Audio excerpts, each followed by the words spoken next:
Bonjour à tous, ici Sam Valdez. Aujourd'hui, je vais vous parler du bilan de ma pseudo-retraite d'écriture dans les Alpes. Alors, il faut savoir que c'était pas spécialement une retraite d'écriture. Je partais en fait en vacances avec ma mère, mais je m'étais dit que voilà, j'en profiterais pour écrire en essayant de me consacrer comme ça quelques heures par jour. Donc je suis partie le samedi, mais je suis arrivée que le dimanche dans les Alpes et j'étais trop KO pour écrire. Du coup, je n'ai commencé que le lundi. J'ai fait 5 pages en 1h30. J'avais réussi à écrire de nouveau 3 pages en 1 heure. Le mardi, en tout, ça a fait 8 pages en 3 heures. Le mercredi, 3 pages en 1 heure. Le jeudi, 7 en 2 heures. Vendredi, 8 en 2h30. À partir du samedi, je suis tombée malade. Le samedi, j'ai pas trop noté. Il y a que le dimanche où là, j'ai quasiment complètement arrêté d'écrire, vu que, en fait, j'ai écrit 2 pages, mais c'était encouragé par ma mère.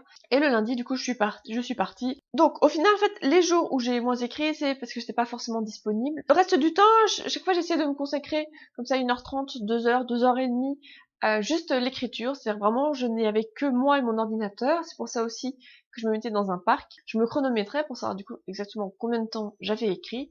Et finalement, le chronomètre, c'était une bonne idée. Parce que quand je commençais à en avoir marre et que je me rendais compte que ça faisait même pas 1 heure que j'écrivais, bah voilà, je continuais à me forcer un petit peu.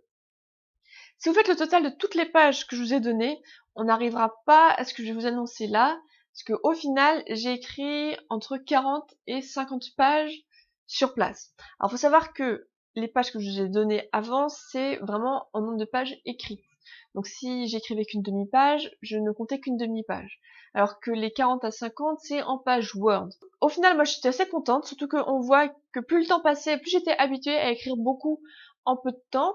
Ce qui était quelque chose de très nouveau pour moi, que pour écrire 5 pages, jusque-là, il me fallait tout un après-midi de 13h30 à 19h30, et encore, arrivé à l'heure du dîner, je n'ai pas forcément écrit ces 5 pages.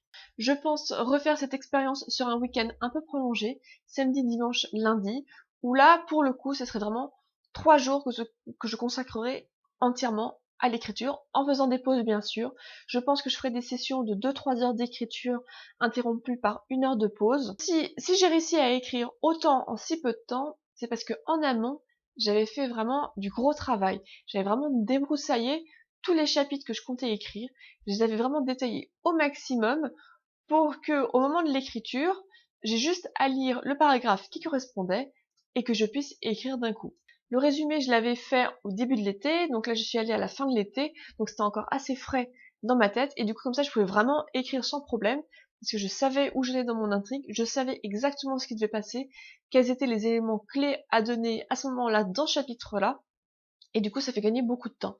D'ailleurs à la fin, si j'ai ralenti aussi le rythme, de un, j'étais malade, mais de deux, j'arrivais justement dans les chapitres que j'avais pas travaillé.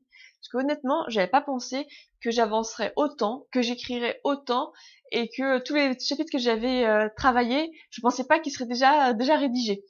Et c'est ça vraiment qui est très important quand on veut faire une retraite d'écriture, c'est que le travail soit vraiment fait en amont. Les recherches doivent être faites. Il faut faire éventuellement le résumé si vous comptez juste écrire pendant votre retraite. Et comme ça, au moins, vous pouvez vraiment travailler. De toute façon, je vais consacrer un article du blog justement sur la planification d'une retraite d'écriture. D'ici là, je vous souhaite de bonnes écritures et de bonnes lectures et je vous dis à bientôt.